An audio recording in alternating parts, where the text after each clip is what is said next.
एक खबर सर आज ये आई कि रिजर्व बैंक 100 अरब डॉलर तक झोंक सकता है रुपए की इस कमजोरी को रोकने के लिए। मेरा यही सवाल है, क्या वाकई रिजर्व बैंक या विदेशी मुद्रा भंडार इस स्थिति में है कि इतना डॉलर झोंका जा सके?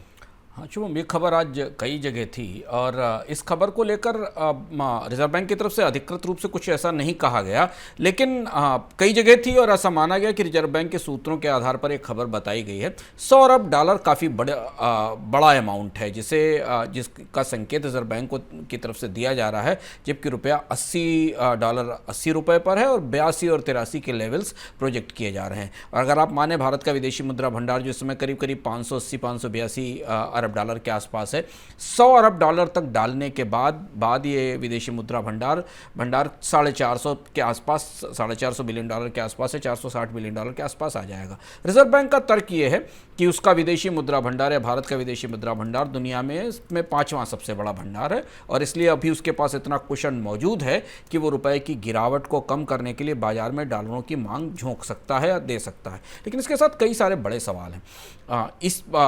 इसी रिपोर्ट के साथ या बाकी अन्य आंकड़ों के आधार पर बताया जा सकता है कि रुपए का वर्स्ट अभी नहीं आया है, रुपए में आगे और गिरावट होगी। तो जितनी बार रुपया गिरेगा, क्या रिजर्व बैंक उसमें विदेशी मुद्रा भंडार से डॉलर निकाल कर छोड़ेगा? जब किसी देश का केंद्रीय बैंक अपनी करेंसी को बचाने के लिए अपने विदेशी मुद्रा भंडार का इस्तेमाल बढ़ाता है तो मनोवैज्ञानिक रूप से करेंसी और कमज़ोर होती है, उस पर बहुत दबाव दिखाई देता है। यह रणनीति पिछले 3 महीनों में बार बार आजमाई गई। उसमें रिजर्व बैंक ने करीब करीब $15 बिलियन लगाए भी बाजार से, भंडार से निकाले भी, लेकिन उसके बाद भी रुपए में गिरावट रुकी नहीं है। दूसरी महत्वपूर्ण बात यह कि रुपया जिन वजहों से गिर रहा है शुभम, उन्हें संभालने की क्षमता रिजर्व बैंक के पास नहीं है। रुपया गिर रहा है डॉलर की मजबूती के कारण अंतर्राष्ट्रीय अर्थव्यवस्थाओं में। जब तक महंगाई बढ़ती रहेगी, जब तक अमेरिका में ब्याज दरें बढ़ती रहेंगी, रुपए की मजबूती डॉलर की मजबूती बनी रहेगी और उसका असर हमें रुपए पर दिखाई देगा। रुपया गिर रहा है भारत से विदेशी निवेशकों के निकलने के कारण, जिन्हें रिजर्व बैंक नहीं रोक सकता, क्योंकि उन्हें भारतीय अर्थव्यवस्था का माहौल और मौसम जब तक नहीं बदलेगा तब तक वो भारतीय बाजार में नए सिरे से निवेश करना शुरू नहीं करेंगे।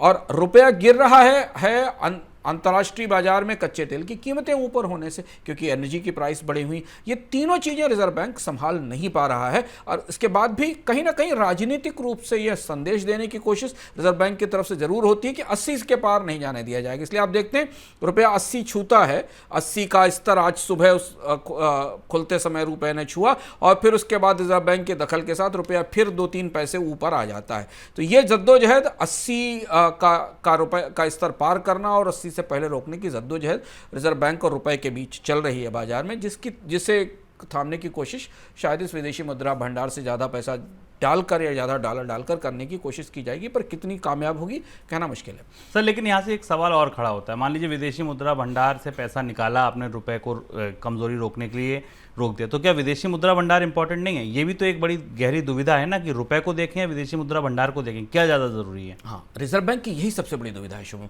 कि विदेशी मुद्रा भंडार को गिरने से बचाया जाए या रुपए को गिरने से बचाया जाए।